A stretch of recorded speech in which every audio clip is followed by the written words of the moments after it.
अस्सलाम वालेकुम dear students, मैं मोहम्मद कैस अली खान हूं और आप यूट्यूब चैनल देख रहे हैं जिसके ऊपर मैं वीडियोस अपलोड करता हूं मैट्रिक और इंटरमीडिएट के डिफरेंट सब्जेक्ट्स की। डियर स्टूडेंट्स, हमने 9th क्लास की फिजिक्स का पहला चैप्टर स्टार्ट किया हुआ है। हमने पहले चैप्टर के अंदर फिजिकल क्वांटिटीज़ को स्टडी कर लिया, हमने उनके एसआई यूनिट्स को स्टडी कर लिया और उसके बाद पिछले लेक्चर के अंदर हमने साइंटिफिक नोटेशन को भी देख लिया है। अब हमने ये देखना है कि वो फिजिकल क्वांटिटीज़ जो कि रोज़मर्रा ज़िंदगी में जिनसे हमारा आम तौर पे सामना होता है उनको हमने मेजर कैसे करना है। कुछ फिजिकल क्वांटिटीज़ हैं जिनके बारे में यहाँ पे लिखा हुआ है कि उनको मेजर करने के लिए कौन से इंस्ट्रूमेंट्स इस्तेमाल होते हैं। वो फिजिकल क्वांटिटीज़ जो हैं उनमें लेंथ शामिल है, उनके अंदर टाइम शामिल है, मैस है और उसके बाद वॉल्यूम है। इन फिजिकल क्वांटिटीज़ को मेजर करने के लिए जो इंस्ट्रूमेंट्स यूज़ होते हैं हमने अब उन इंस्ट्रूमेंट्स को स्टडी करना है। तो पहले हमारे पास जो क्वांटिटी है जिसको हमने मेजर करना सीखना है वो हमारे पास है लेंथ। तो इस लेक्चर के अंदर लेंथ को मेजर करने वाले जो इंस्ट्रूमेंट्स हैं, लेंथ मेजरिंग इंस्ट्रूमेंट्स, उनको हम स्टार्ट कर रहे हैं। उनमें से हमारे पास जो पहला इंस्ट्रूमेंट है मीटर रूल, उसको हम इस लेक्चर के अंदर कवर करेंगे। तो यहाँ पे हमारे पास मीटर रूल है। Length is generally measured using a metre rule in the laboratory. Laboratory के अंदर आप लेंथ को आमतौर पे एक मीटर रूल के ज़रिए मेजर करते हैं। The smallest division on a metre scale is 1 millimetre. एक जो मीटर रूल है उसकी जो मीटर स्केल होती है उसके ऊपर जो स्मॉलेस्ट डिवीजन होती है वो 1 मिलीमीटर होती है, यानी कि उसका जो लीस्ट काउंट है मीटर रूल का वो 1 मिलीमीटर है। The smallest measurement that can be taken with a metre rule is 1 millimetre. तो हमारे पास जो मीटर रूल है उससे आप जो छोटी से छोटी मेजरमेंट ले सकते हैं वो होती है 1 millimetre. 1 millimetre is known as least count of the metre rule. जो हमारे पास मीटर रूल है उसका लीस्ट काउंट होता है 1 मिलीमीटर। हम जानते हैं कि 1 जो मिलीमीटर होता है ये बराबर होता है 10⁻³ मीटर के, ठीक है। जो 10⁻³ है, अगर आपने इसको पॉजिटिव करना है तो आपको ये 1 के नीचे लाना पड़ेगा और साथ आ जाएगा मीटर। और उसके बाद जो 10⁻³ है इसका मतलब है 10 ने 3 टाइम्स मल्टीप्लाई होना है, तो ये हो जाएगा 1/10 × 10 × 10, 7 मीटर है, तो ये हो जाएगा 1/1000 मीटर, यानी कि 1 मीटर का 1000वां हिस्सा। तो हमारे पास जो मिलीमीटर होता है ये 1 मीटर का 1000वां हिस्सा होता है।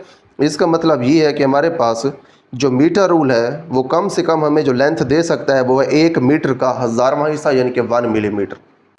Least count is the smallest measurement that can be taken accurately with an instrument. एक इंस्ट्रूमेंट को इस्तेमाल करते हुए आप जो सबसे छोटी मेजरमेंट ले सकते हैं एक्यूरेटली, यानी कि दुरुस्त तरीके से, वो उस इंस्ट्रूमेंट का लीस्ट काउंट कहलाती है, ठीक है। यहाँ पे लीस्ट काउंट की हमारे पास डेफिनेशन आ गई है। आप इस डेफिनेशन को याद रख सकते हैं, अगर पेपर में पूछ ली जाए तो आप ये डेफिनेशन वहाँ पे लिख सकते हैं, ठीक है। यहाँ से स्टार्ट हो रही है और यहाँ तक जा रही है। तो हमारे पास जो मीटर रूल है, क्योंकि इसके ऊपर जो छोटी से छोटी डिवीजन है वो 1 मिलीमीटर होती है, इसीलिए इसका जो लीस्ट काउंट है ये 1 मिलीमीटर है, ठीक है। कम से कम पैमाइश में जो मीटर रूल दे सकता है वो 1 मिलीमीटर है, इसे मीटर रूल का लीस्ट काउंट कहते हैं। इसके बाद हमारे पास आगे जो इंस्ट्रूमेंट्स आ रहे हैं जैसे कि वर्नियर कैलिपर्स और उसके बाद स्क्रू गेज है, इनके भी लीस्ट काउंट्स हम वहाँ पे कैलकुलेट करना सीखेंगे, ठीक है।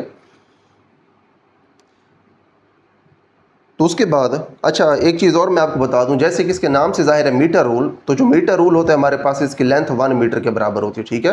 कम से कम ये 1 मिलीमीटर हमें लेंथ बता सकता है और एक बार में ज़्यादा से ज़्यादा ये हमें 1 मीटर की लेंथ बता सकते हैं। 1 मीटर से ज़्यादा अगर हमें लेंथ फाइंड करनी है तो एक बार 1 मीटर तक इससे हम लेंथ फाइंड करेंगे, उसके बाद आगे इसको उठा के दोबारा आगे रख देंगे तो फिर बाकी हम लेंथ फाइंड कर सकते हैं। To measure the length of an object, अगर आपने एक ऑब्जेक्ट की लेंथ मेजर करनी है, the meter rule is placed in such a way that its zero coincides with one edge of the object।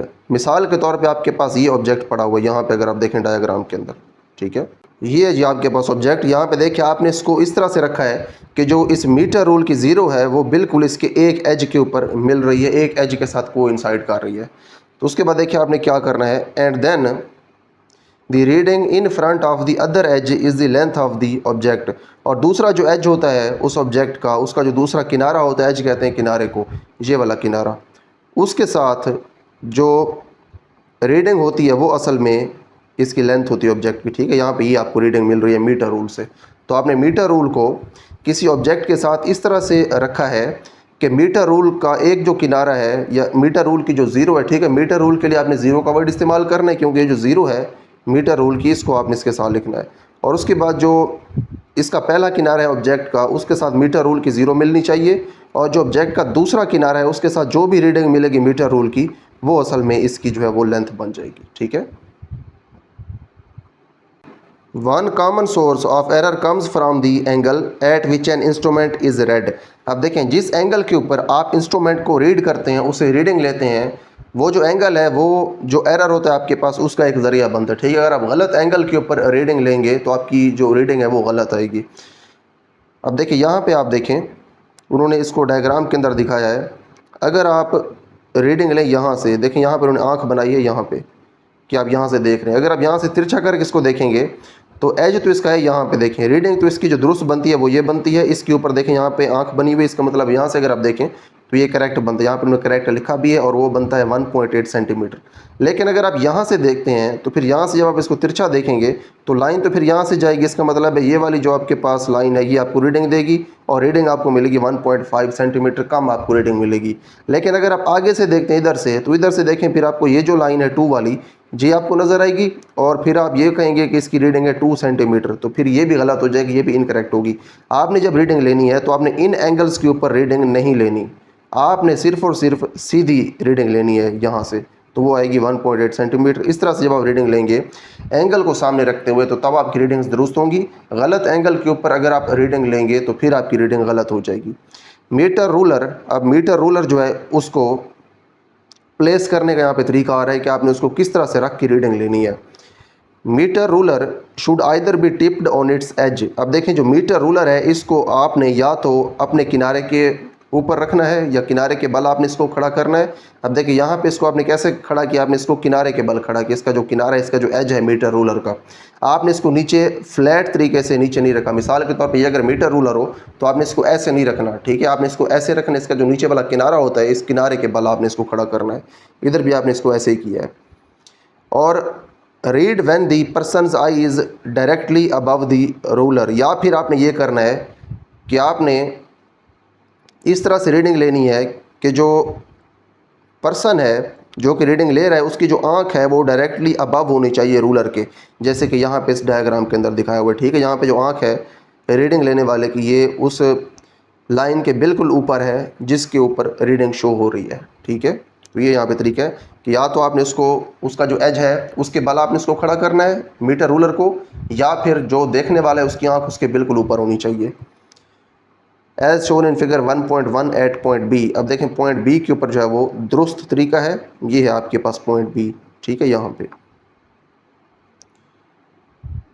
If the metre ruler is read from an angle, अगर आप इसको किसी angle से पढ़ेंगे, such as from point A और C, जैसे कि यहाँ पे देखें हमने पॉइंट ए से भी देखा और पॉइंट सी से भी देखा, तो फिर देखें होगा क्या, the object will appear to be of different length. तो जो ऑब्जेक्ट है जिसकी आप लेंथ फाइंड कर रहे हैं मीटर रूल से, तो उसकी जो लेंथ है वो डिफरेंट हमें नज़र आएगी। This is known as parallax error, इस चीज़ को आप पैरालैक्स एरर कहते हैं। ठीक है, पैरालैक्स एरर की हमारे पास डेफिनेशन आ गई। तो यहाँ पे देखिए हमने ये देखा कि पैरालैक्स एरर जो है ये वो एरर होता है जो कि इस वजह से आता है कि जो रीडिंग लेने वाला इंसान होता है वो अगर अपनी आंख गलत एंगल के ऊपर रखता है या फिर गलत एंगल से वो रीडिंग लेते हैं, तो उस वक्त हमारे पास जो एरर आता है उसको हम पैरालैक्स एरर कहते हैं। ठीक है,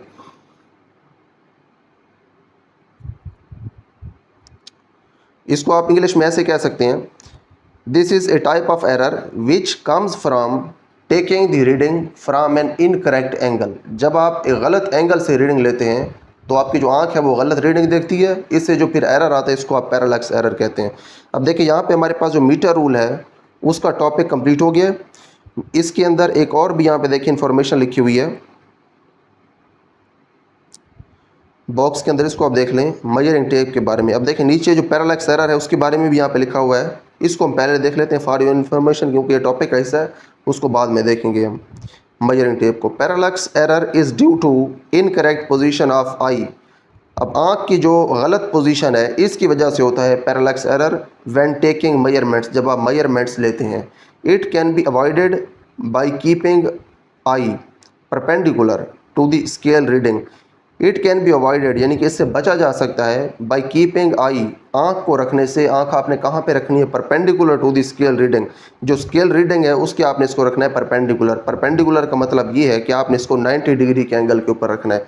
यहाँ पे अगर आप देखें तो 90 डिग्री का एंगल बनता है। ठीक है, लेकिन आपके पास ये जो दो लाइंस थी यहाँ पे 90 का एंगल नहीं बनता। ठीक है, इधर भी 90 का एंगल नहीं बनता और इसका भी जो एंगल है वो 90 का नहीं बनता। इसीलिए आप इसको जब परपेंडिकुलर रखते हैं अपनी आँख को तो आप पैरालैक्स एरर से बच सकते हैं। ठीक, उसके बाद नेक्स्ट हमारे पास है मेजरिंग टेप। इसको देख लेते हैं। ये आपके पास मेजरिंग टेप होती है, आमतौर पे घरों में मौजूद भी होती है, आपने इसको देखा होगा। तो यहाँ पे देखिए मेजरिंग टेप के बारे में लिखा हुआ है, it can measure 1 mm to several metres. अब देखें जो मेजरिंग टेप है ये 1 मिलीमीटर तो कम से कम मेजर कर सकती है, यानी कि इसका जो लीस्ट काउंट है वो 1 मिलीमीटर है, और 1 मिलीमीटर कम से कम मेजर कर सकती है, इससे ज़्यादा ये काफ़ी मीटर्स तक मेजर कर सकती है। It's least count is 1 mm, इसका जो लीस्ट काउंट है वो 1 मिलीमीटर है। ठीक है, वो मेजरमेंट जो कि हम किसी भी इंस्ट्रूमेंट की हेल्प से कम मेजरमेंट ले सकते हैं, वो जो कम से कम मेजरमेंट होती है उसको हम उस इंस्ट्रूमेंट का लीस्ट काउंट कहते हैं। It is use to measure longer distances, इसको आप कुछ लंबे जो डिस्टेंसेज होते हैं, लंबे फासले होते हैं, उनको मेजर करने के लिए इस्तेमाल करते हैं। जो मीटर रूल है उसको हम इस्तेमाल करते हैं 1 मीटर से जो कम फासले होते हैं उनके लिए, क्योंकि उसकी जो लेंथ है वो 1 मीटर होती है। लेकिन जो हमारे पास मेजरिंग टेप है इसकी लेंथ ज़्यादा होती है, जो ज़्यादा मीटर्स का फासला होता है उसके लिए फिर आप मेजरिंग टेप को इस्तेमाल करते हैं। तो यहाँ पे देखिए हमारे पास जो मीटर रूल है उसका टॉपिक कंप्लीट हो गया। यहाँ पे हमने ये देखा कि जो मीटर रूल है इसको आप आम तौर पे लेंथ मेजर करने के लिए इस्तेमाल करते हैं। इसका जो लीस्ट काउंट है वो हमारे पास होता है 1 मिलीमीटर के बराबर, यानी कि आप इससे जो कम से कम रीडिंग ले सकते हैं वो 1 मिलीमीटर होती है। उसके बाद हमने यहाँ पे लीस्ट काउंट की डेफिनेशन भी देखी कि वो मेजरमेंट जो कि आप किसी इंस्ट्रूमेंट से दुरुस्त तरीके से कम मेजरमेंट ले सकते हैं, वो कम से कम मेजरमेंट आपके पास लीस्ट काउंट होती है। उसके बाद हमने ये देखा कि हमारे पास एक पैरालैक्स एरर होता है, जब आपकी आँख की जो पोजीशन है वो गलत होती है या फिर वो एंगल बना रही होती है आपकी रीडिंग के साथ, या फिर उस पोजीशन के साथ जहाँ से आपने रीडिंग लेनी होती है, तो उस वक्त आँख की गलत पोजीशन की वजह से एक एरर होता है, जिस एरर को हम कहते हैं पैरालैक्स एरर। उसको दुरुस्त करने का जो तरीका है वो हमने यहाँ पे साइड में देख लिया। तो यहाँ पे हमारे पास मीटर रूल का टॉपिक कंप्लीट हो गया है। इसके बाद अगले लेक्चर के अंदर हम इंशाल्लाह वर्नियर कैलिपर्स का टॉपिक स्टार्ट करेंगे।